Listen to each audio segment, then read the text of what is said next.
Okay, I've kept you guys waiting long enough. Let's talk about the Dominance. Hello and welcome to Channel 2S. I'm your host, Second Soundwave, and the Master Grade GM Dominance Philip Hughes Custom just got announced. This is a very cool recolor of this kit with some new add-on weapons, and it gave me a good excuse to finally look at this very cool kit that I have had sitting around for a year. And before we get into it, I do have to give a big thank you, a admittedly belated thank you, to the Hangar Bay for sending me this kit. The Hangar Bay is an online eBay store run by a guy who stocks all sorts of premium Bandai Gundam kits. He's got a really wide selection, good customer service, and packs and ships stuff really well. So if you want to get a Dominance of your own, I believe he still has one left down at the link in the description, and I've also left a link to the new version of the GM Dominance since that's what spurred me on to making this video. And with that out of the way, let's talk about this very cool Master Grade kit. The Master Grade GM Dominance is a very cool design. It has that same kind of tactical look as something like the Pale Rider or maybe the Jesta, but it's still very unique on its own. Despite its unique appearance, it's actually made out of a bunch of pre-existing models. The main base for this kit is, as you can probably tell, the Master Grade GM Sniper 2, however it also contains components from 4 or 5 other kits. As we come around to the back, you can see the backpack basically unchanged from the GM Sniper Custom. And in addition to the Sniper 2 and GM Custom parts, we also have a few Gundam 2.0 and GM 2.0 components as well. And while there is no Master Grade yet for the Blue Destiny Unit 3, some of the new components added to this kit are greatly inspired by the weapons of that mobile suit. If I bring the camera in for a little bit of a closer look, you can see there is a lot of detail in this kit, a lot of fun stuff to panel line in here. The one kind of annoying thing that I've noticed with this kit is that the ankle guards don't quite like to stay stuck together. You can see there's a little bit of a gap on the side. It's kind of annoying, but it's really one of the few and only problems I had with this kit. This kit is partially based off the Gundam RX-78 2.0 frame, and because it's based off an older 0079 2.0, there's actually a lot of really cool details on the frame underneath the armor. Now most of this ends up covered up once the kit's all put together.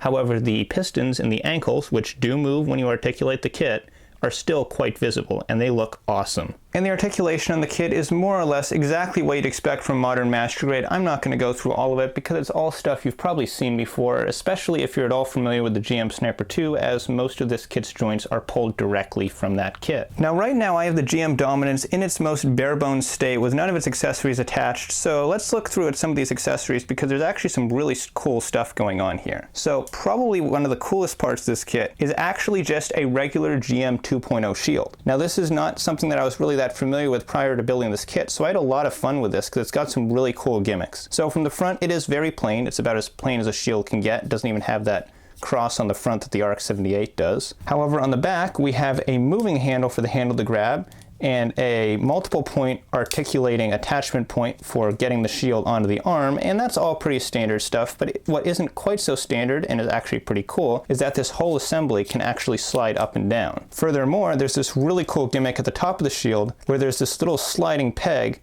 and if you push that down, it actually opens and closes a shield cover over the window in the top of the shield. Now I know this isn't really a new feature and basically every RX-78 or GM Master Grade does this, but it's so satisfying, and this was the first time I ever had any experience with it, so it was a lot of fun. And the Master Grade GM Dominance uses the same type of swap out hands as the GM Sniper 2, so to get the shield on the hand, you just switch out for the holding hand, you kind of wrap the handle around through the hand, and then you reach this peg up, and you just stick it into the hole in the arm. And while we're talking about the hands, I should mention that like with the Sniper 2, you do have to be careful when you're putting the hand together. The piece that forms the back of the hand, this armor part on the back, and the piece that goes on the inside don't exactly press together in the way you might think they would, and if you try to force the front edges of both pieces together, you will actually bend the flap on the front that the fingers plug into so far that the fingers are going to have trouble holding in. I screwed this up with one of the hands on my GM Sniper 2 before I figured out what I was doing wrong, so it's definitely something you have to be careful of. But if you assemble the hands properly, you shouldn't have any issues with the fingers staying together. Now the GM Dominance is a Federation mobile suit, so of course no Federation mobile suit would be complete without its beam sabers. Now, the GM Dominance comes with 2 beam saber blades because he actually has a pair of beam saber emitters built right into his forearms. Take the saber blade, stick it in that hole, and there you go. Unicorn Gundam style, beam tonfas. This is pretty much the coolest melee configuration you can have the GM Dominance in. However, you do have another option as well. If you take out one of these beam saber blades, I'm taking out this one because it fits a little bit looser, maybe even a little too loose, there's actually a single beam saber handle stored on the side of the leg. Now this is just running through a little loop of plastic, so it's very simple to just pull that out. The beam saber handle just pops into one of the standard style holding hands, and when you combine that with the shield, you get a pretty cool effect. Now this isn't my favorite way to display the GM Dominance because he has some other pretty cool weapons, but thanks to the articulation this kit has, you can still get him into some pretty awesome poses even with this just basic weapons loadout. The main weapon of the GM Dominance is the double-barreled beam rifle, and this is that weapon that I was talking about before that was pulled from the non-existent Master Grade Blue Destiny Unit 3. As far as I can tell, this is pretty much the same weapon. The weapon actually comes in two pieces. You have the part that goes over the arm, and then the piece that goes into the hand. And these can be used separately, meaning that if you want to display your GM Dominance with just the arm cannon, you can detach the arm armor from the right forearm and stick the cannon on there just on its own without the handheld piece, and it'll still look pretty cool. And then if you want the full version of the weapon, you can take that part you had on the arm and you bring in the white piece, and there's little hooks on the side of it there, and it just slides over the top or bottom of this piece, meaning you can put it on either arm, and now you have the full version of the weapon. Now when you're putting this on the kit's arm, it works a lot better if you take them apart first and then attach the white part first using one of the trigger hand option fingers, and then get this situated, and then once you have this in place,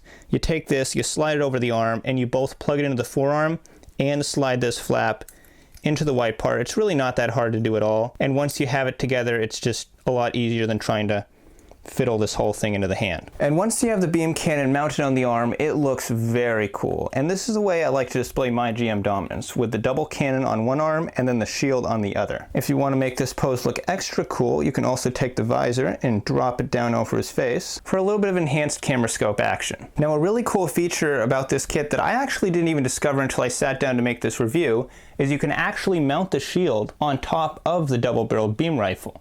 There's a pair of small holes in the top of this piece that are the exact same size as the peg used to mount the shield to the forearm. Must be some of that long-lost Blue Destiny Unit 3 DNA bleeding through.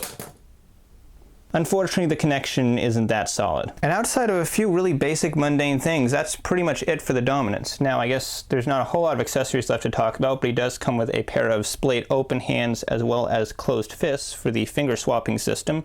Pretty standard stuff. You also get a second beam saber handle that you're technically not supposed to use, but I cut out the runners anyways. And speaking of runners, this kit has a lot of leftover plastic.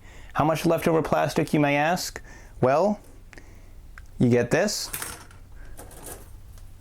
You get this. You get this. I'm gonna have to move faster through this. You get this. You get this. You get this. You get all this. You get this. Basically, almost completely unmodified entire runner from the Gym Sniper Custom. You get this. Are you getting the idea by now? Because I'm still not done.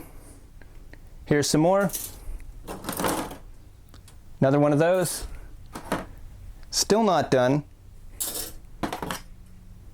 Okay, now I'm done. Actually, no, I'm not. Here's a couple extra pieces that I accidentally cut off while I'm building, but they're technically still discard parts. So yeah, this kit has a ton of leftover plastic. And here's the really annoying part about it. This kit has a fully functional bazooka mount on the back skirt, and technically the GM Dominance is supposed to have a bazooka. And if you look on one of those discarded runners, you can see you actually get most of the parts to make the bazooka, but you don't get all of them. What they seriously expect you to do is go out and buy yourself an entire GM Sniper Custom just to have the bazooka to put on this kit. This very expensive premium Bandai Master Grade that already has a ton of leftover plates on it, so it's not like throwing in another one for the rest of the bazooka parts would be any big of a deal. If the rest of this kit wasn't so good, I would be way more critical of this, but as it stands, I can let it slide. I guess before we wrap this up, I should also mention that he does have the opening cockpit that you see on every Master Grade ever conceived by mankind.